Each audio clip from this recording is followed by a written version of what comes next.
1 Korintus dikatakan Yesus adalah batu penjuru. If we start building on any other foundation, that wall will collapse. Kalau kita mulai membangun dengan fondasi yang tidak selain dari Tuhan, bangunan akan runtuh. It is a guarantee it will collapse. Itu akan menggaransi sekali bangunan akan runtuh pastinya. Not maybe, Bukan mungkin, just when. tapi kapan akan runtuh. And you think, it's looking good right now. It's on another foundation other than Jesus. It looks okay now. Sekarang Bapak Ibu bisa berkata, wow, bangunanku bagus kok. Padahal bangunan itu fondasinya bukan dari Yesus. Kelihatannya sekarang bagus. But the church is the pillar and grounding of truth on earth. Tapi gereja adalah pilar yang ditanamkan untuk di bumi ini. Pilar yang harus ada di bumi. We want to build something that will last until Jesus returns. Yeah? Jadi kita membangun bangunan yang bisa bertahan sampai Tuhan datang, Bapak Ibu. Yeah. That might occur after we go to glory. Mungkin akan sampai bertahan sampai nanti kita diangkat Tuhan kembali. And time will tell if we built securely on Jesus. Dan waktu yang akan berkata, yang akan menentukan bahwa kita sedang membangun bangunan yang aman sampai Tuhan Yesus datang. We must build on Jesus. Kita harus membangun dari Yesus, di dalam Yesus. Isaiah 28:16. Dalam Yesaya 28 ayat 16, This is what the sovereign Lord says. ini perkataan yang Tuhan kita yang setia katakan. Look, Lihat, I'm placing a foundation stone in Jerusalem, aku meletakkan sebagai dasar di Sion, di Yerusalem, a firm and tested stone, sebuah batu-batu yang teruji, a precious cornerstone that is safe to build on. batu penjuru yang mahal, dasar yang teguh. Whoever believes need never be shaken. Siapa yang percaya tidak akan gelisah. Amen. Amen. God quotes that verse in that prophetic verse in Romans chapter 9 verse 33 again. Tuhan mengutip firman Tuhan yang dari Yesaya dalam Romans 9 verse 33. Roma 9 ayat 33. Jesus alone is safe to build on. Yesus adalah satu tempat yang aman untuk mendirikan bangunan. Jesus alone. Yesus sendirilah tempatnya. The promise is that whoever believes need never be shaken, never be afraid. Yang janjinya adalah siapapun yang percaya jangan gelisah, tergoncang. Rudy shared earlier, we do not need to be anxious for anything. Kita tadi Pak Rudi sudah berbagi dengan kita di awal. Jangan pernah gelisah tentang apapun juga. If our foundation is on Christ, because it says He will never be shaken. Kalau fondasi kita di dalam Kristus, di firman Tuhan dikatakan kita tidak akan tergoncang. Now I know I'm preaching to pastors and people with theological degrees. Ya, saya tahu saya sedang berbicara di hadapan bapak-bapak pendeta yang mempunyai background teologi. Many of you, maybe masters and doctors, have more education than me. Mungkin di sini ada hamba Tuhan yang sudah punya doktor teologi, master teologi yang sudah lebih daripada saya. But I'm confident that each of us are similar. Tapi saya percaya diri sekali bahwa kita semua sama di sini. That when opposition comes, Ketika nanti ada musuh yang datang, when difficulty, persecution from the community comes, pada saat ada siksaan yang datang dari tetangga kita, we can sometimes become forgetful of what we know of how secure Jesus is. mungkin kadang-kadang kita akan lupa betapa amannya fondasi di dalam Tuhan. We still struggle against principalities and powers in heavenly realms. Kita seringkali kesulitan dengan apa itu tentang kuasa Tuhan, apa itu tentang kerajaan Allah. But our struggle is from a place of victory, a place of security. Tapi kesusahan kita itu datang dari tempat yang aman, Bapak Ibu. We are in a secure place. Karena kita sekarang sedang di tempat yang aman. We have the high ground. In military terms, we have the high ground. We have the advantage. Kalau bahasa militer itu kita di tempat yang tinggi, kita mempunyai kelebihan daripada musuh kita. We do battle from a place of strength. Bagi dalam istilah militer, kita itu lebih untung daripada musuh kita yang punya tempat yang lebih tinggi sekarang. As long as our foundation is Jesus.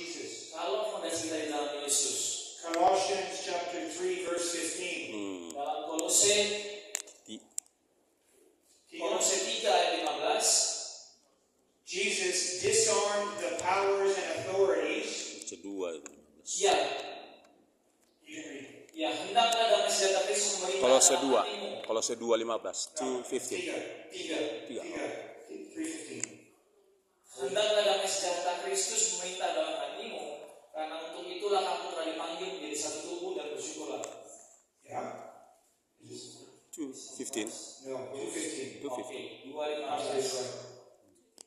Firman Tuhan, Ia telah melucuti perintah-perintah dan penguasa-penguasa dan menjadi mereka tontonan umum dalam kemenangannya atas mereka. Yeah. Terima kasih. Yeah, thank you. 2:15. Dua- Jesus disarmed. Tuhan melucuti, That means he took the weapons of the enemy artinya Tuhan sudah mengambil semua senjata dari musuh and he paraded them through the street dan Dia mengarak-arak mereka di jalanan. because he triumphed over them on the cross. Karena Tuhan sudah menang dari maut dari mereka. So we still have battles to fight as the church. Memang kita sebagai gereja masih punya pertandingan yang harus kita tandingkan.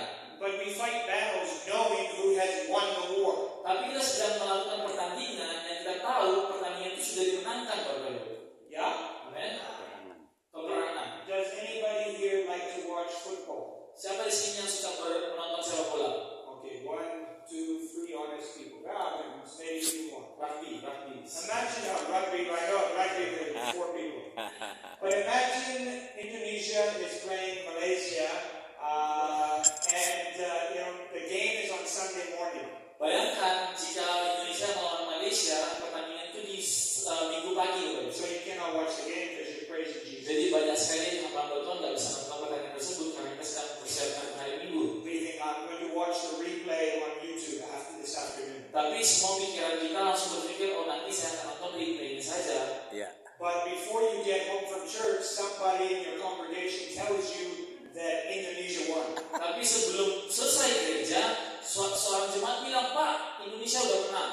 Now you're happy that they won, but you wanted to watch the game.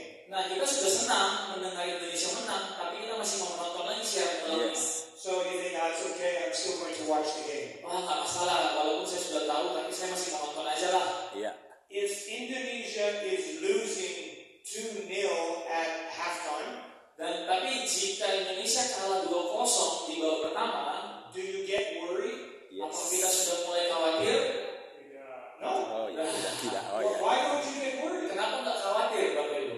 You already know how the game finishes. Ya. Kita kenapa kita nggak khawatir? Karena kita sudah tahu pertandingannya kita menangkan, Bapak Ibu. We already know how this game of life finishes. Kita sudah tahu gimana pertandingan hidup ini selesainya nanti, Bapak Ibu. The kingdom of Jesus Christ will cover the face of the earth the way the waters cover the sea. Kerajaan Allah sudah menyelimuti semua dunia bumi ini sama seperti air yang menyelimuti bumi, lautan. God told us through 3 prophets. God told us that through 3 prophets at least. Tuhan menceritakan hal tersebut melalui 3 nabi setidaknya. Haggai, Dari Ezekiel, Hagai, and Ezekiel, Isaiah. Yesaya, dan Yesaya, And Daniel as well. dan Daniel juga. We know how the war ends. Jesus is victorious. Kita sudah tahu peperangan yang dihadapi oleh Yesus sudah menang sampai sekarang. So we're not fearful when we have to do battle against principalities. Yes. and powers. Amen. Jadi kita nggak akan takut pada saat kita menghadapi peperangan prinsip yang ada di depan kita ataupun peperangan kehidupan. We build a church that is secure because it's standing on the truth of who Jesus is. Kita membangun gereja yang aman karena kita tahu gereja kita dibangun oleh Yesus Kristus. Ya. Amen. Amen.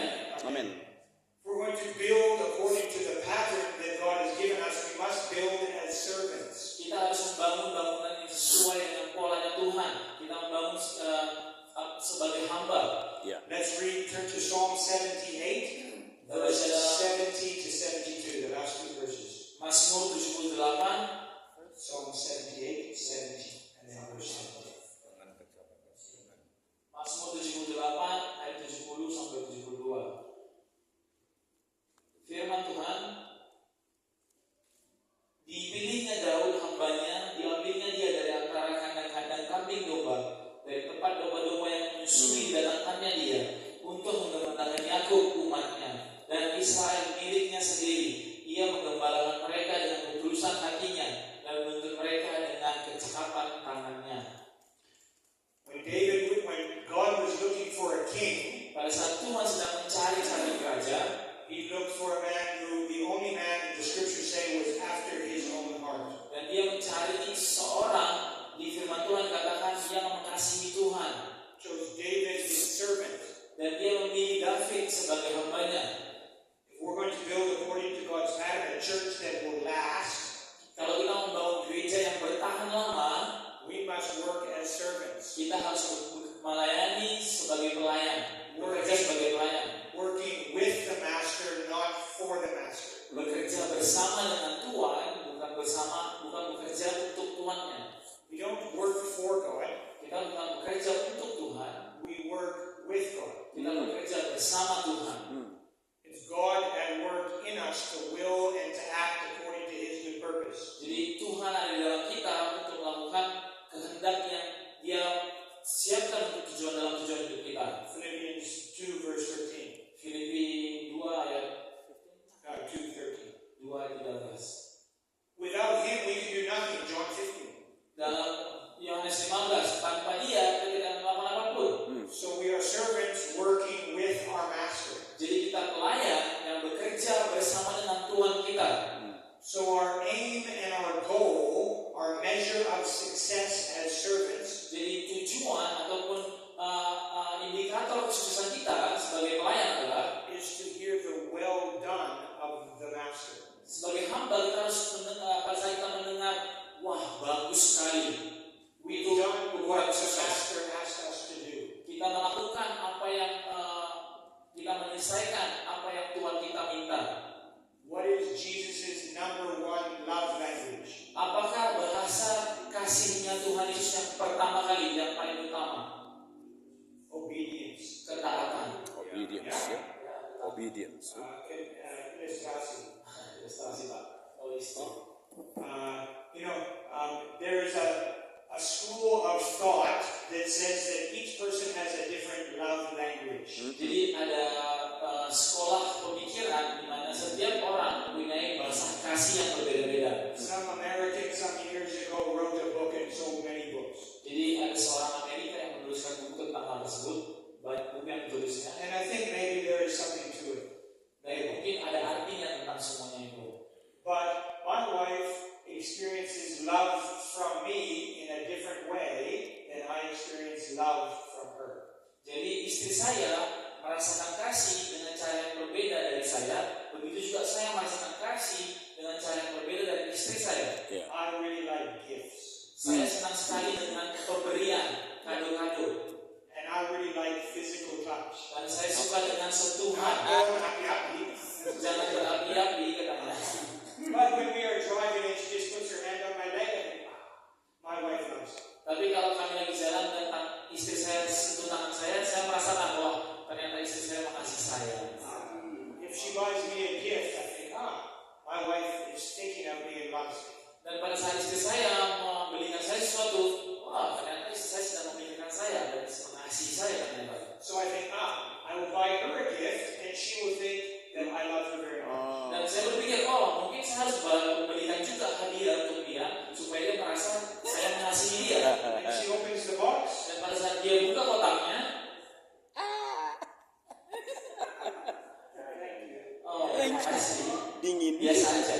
I put my hand on her knee when we are driving. Tapi pada saat kami bawa mobil, saya pegang-pegang lututnya. She says, your hand is hot. Come here. Tanganku panas. Pikirkan itu.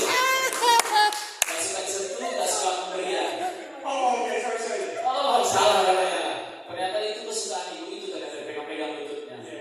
But if I take an afternoon off and I turn my phone off, Tapi jika saya libur di hari Sabtu di sore hari dan mematikan handphone saya di sore hari, and I pick her up and say, let's go for a drive out of town, dan pada saat saya jemput dia dari bekerja, ayo kita jalan-jalan ke kota, and we go for a walk beside the lake, dan kami jalan-jalan di pinggir danau, and I have packed some iced coffee and some cake, dan saya belikan es kopi dan kue, and we sit by the lake, dan kami duduk di pinggir danau, Oh, and we togetherness. just sit and look at each Lagi saling kita katakan, Spend time together. Then she knows that she is loved. dan dia tahu itulah bahasa kasihnya, bahwa saya sedang dicintai. Spend time together, Yeah, right? we are loved by God as His servants, but we want to do what the Master has asked of us with Him. Jadi kita dikasihi Tuhan, tapi kita juga mau melakukan apa yang Tuhan kita mau, sama seperti apa yang kita mau dari Tuhan kita. As shepherds, the chief shepherd has asked us to shepherd the people He's entrusted to us. Jadi gembala yang agung mempercayakan kita untuk menggembalakan jemaat-jemaat yang dipercayakan bagi kita. But as a servant to the Master, Tapi sebagai hamba kepada Tuhannya, we understand that the people do not belong to us, they belong to Him. kita harus mengerti bahwa jemaat-jemaat bukan milik kita, tapi milik Tuhan. Yeah. I didn't pay for them with my life. Saya tidak membayar mereka dengan hidup saya. Jesus has redeemed them. Yesus yang sudah menebus mereka. Only He alone has rights over their life. Hanya Tuhan yang mempunyai hak atas hidup jemaat-jemaat kita. I have zero rights over any of the people in my church. Zero rights Saya over their life. tidak punya hak apapun terhadap jiwa dari jemaat-jemaat yang saya gembalakan. I have much responsibility to the Master that I work with. Saya punya tanggung jawab kepada Tuhan yang saya bekerja bersama. But it means I understand how valuable the people are to Jesus. Tapi saya mengerti betapa berharganya jemaat-jemaat bagi Yesus. And I'm dedicated to doing God's will with them. Dan saya mendedikasikan hidup saya untuk melakukan kehendak Tuhan bagi jemaat-jemaat kita. Amen. Amen. Amen. 1 Samuel, again, look at David's life. Dalam kitab Samuel kita melihat kehidupan Daud. 1 Samuel 24 verses 5 and 6. 1 Samuel 24. I think, well, I can only say for Zelandia Baru that this passage is taken out of context. 1 Samuel 24. Saya hanya bisa bilang untuk Selandia Baru banyak yang salah artikan. Let's read sama-sama. Verse 5. Ayat 5 dan 6. Firman Tuhan, lalu berkatalah orang-orangnya kepada Daud, telah tiba hari yang dikatakan Tuhan kepadamu, sesungguhnya aku menyerahkan musuhmu ke dalam tanganmu, maka perbuatlah kepadanya apa yang kau pandang baik. Maka Daud bangun, lalu memotong punca jubah Saul dengan diam-diam. Kemudian berdebar-debarlah hati Daud, karena ia telah memotong punca Saul. We often, again, only maybe in New Zealand, maybe here in Indonesia, Mungkin hanya di Selandia Baru yang salah perhatikan ayat ini, tapi kalau di Indonesia tidak menyalahperhatikan mungkin ya. Tidak we take beda. it out of context and say, this is, we use this to defend when anybody attacks and challenges leadership. Banyak sekali orang di sana katanya menggunakan firman Tuhan ini untuk bertahan dari serangan orang-orang di gereja dalam menyerang kepemimpinan hamba-hamba Tuhan, gembala-gembala yang ada di gereja. No, 1 Samuel 24, verse 5 and 6. Yeah. Touch not the Lord's anointed. Ya, jangan sentuh hambanya yang diurapi. Yeah. Does that get used to defend leadership in the Apakah- church in Indonesia? Apakah pernah dipakai sebagai ayat untuk pembelaan di gereja Indonesia? Yeah. That's not the context here. Often. Oh, sorry. Often. That's not the context here. Tapi itu bukan konteksnya loh Bapak Ibu. Here, the context is to not take a matter into your own hands that is God's authority only. Jadi di sini menyerahkan musuhmu ke dalam tanganmu, maka berbuat kepadanya apa yang kau pandang baik. Yes. So the context is not taking into our hands what is God's authority to do only. Jadi bukan mengambil ahli kerjaannya Tuhan, otoritasnya Tuhan melalui dari tangan kita, apapun melalui kita. Bukan haknya kita untuk mengambil ahli otoritas Tuhan. Yeah. Seperti itu. That's right. In verse 7, Ya, David rebukes his men. Jadi Daud Menghardik. menghardik orang-orangnya And will not let them attack Saul. supaya jangan menyerang Saul. He goes in and throws himself at Saul's mercy. Dan dia mengalirkan pengampunan. David sought to please God and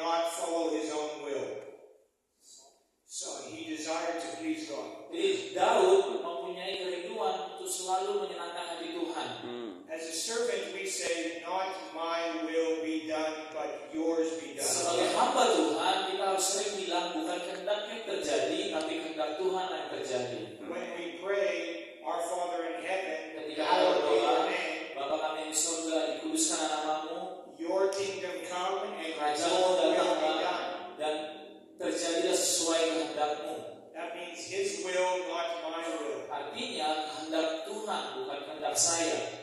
We as shepherds, we as servants serving with God, we must seek to do His will, not ours. Kita sebagai hamba Tuhan yang melakukan kehendaknya Bapa, bukan melakukan kehendak kita, tapi selalu mencari kehendaknya Tuhan.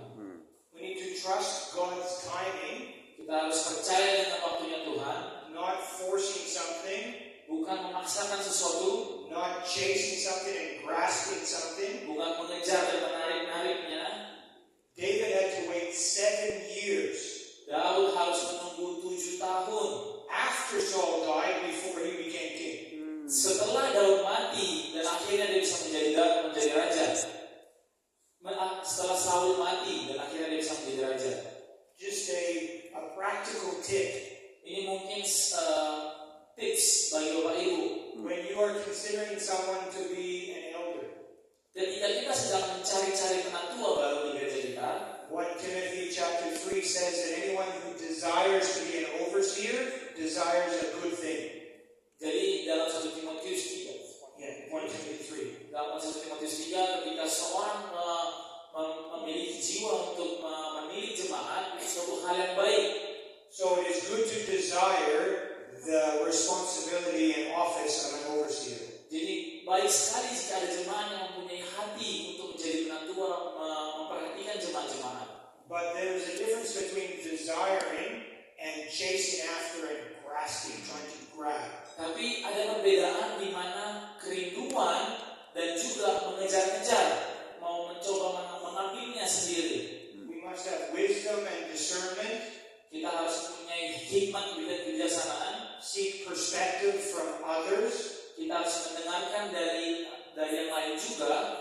because if you appoint somebody as an elder, an overseer that is grasping for it, Karena kalau kita memilih seorang jemaat yang mau menjadi penatua yang dia mengambilnya saya begitu mengejar-ngejarnya, tsunami. itu akan menjadi masalah besar. We as servants serving with God must submit our will to His. Karena sebagai hamba kita harus melakukannya semuanya dan tunduk kepada Bapa. Amin. Amin. Amin. A servant lives to the master's standard for righteousness. Jadi hamba hidup dengan standar yang Tuhannya tetapkan.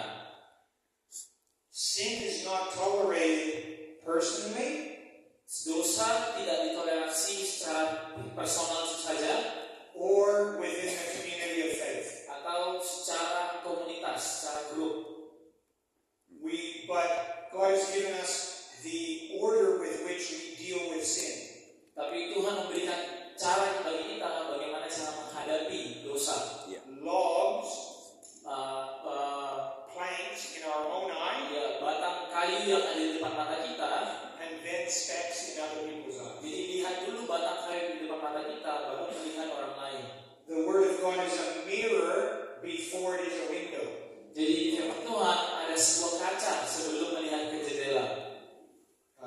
Confession. Jadi pengakuan In my pastoral ministry, di dalam pengembalaan saya, I find I have been the most what's the word? Uncharitable. I've dealt harshly with people that sin the same way that I haven't dealt with. jadi saya pada saat bertemu dengan orang yang berdosa sama seperti saya memperlakukannya lebih kejam daripada apa yang. So, for example, when I have been prideful, when I've been full of pride, Jadi pada saat saya penuh dengan kesombongan, and I see someone in the church operating in pride, boasting about who they are and what they've done, dan juga pada saat saya melihat ada jemaat atau penatua yang sombong, menunjukkan kesombongannya, I have been much straighter and firmer with them. Saya lebih kejam kepada mereka, lebih kritis kepada dia, Because I felt the conviction of God myself, karena saya merasa Tuhan berbicara kepada saya untuk seperti itu kepada dia. but I've not dealt with it. Tapi saya tidak melakukan itu untuk saya sendiri. To be faithful servants of God in building the church, Untuk menjadi hamba yang setia di dalam gereja, we deal with sin in the right order. First ourselves and then others. jadi kita harus menyelesaikannya dengan diri sendiri terlebih dahulu, dan lalu menyelesaikannya dengan orang yang mau kita selesaikan. Yeah. Amen. 2 Samuel 3, verses 22 to 39. We're not going to read it all. Di 2 Samuel 3 ayat 22 sampai 29, kita akan baca semuanya. Abner is killed by Joab and Abishai. Jadi Abner dibunuh oleh Joab dan Abishai. So Dibunuh David, they disobeyed David. karena mereka tidak menaati Daud. It wasn't David's sin, Karena itu bukan dosa Daud, but he still grieves over their unrighteousness. tapi Daud masih berkabung terhadap ketidakbenaran yang mereka lakukan. We as leaders must grieve over unrighteousness within the church, if there is any. Kita sebagai pemimpin harus berkabung terhadap ketidakbenaran yang terjadi di gereja kita, kalau ada yang terjadi di gereja kita. Should grieve our hearts because we know it grieves the Father's heart. Kita harus berkabung juga karena kita tahu Bapa pun juga di surga berkabung terhadap yang terjadi di gereja kita. Amen. Amen. Let's move on. When a servant gets discouraged, Ketika hamba dilemahkan, they know how to be encouraged. They know how to go. They know the source to go to. tapi hamba itu juga tahu caranya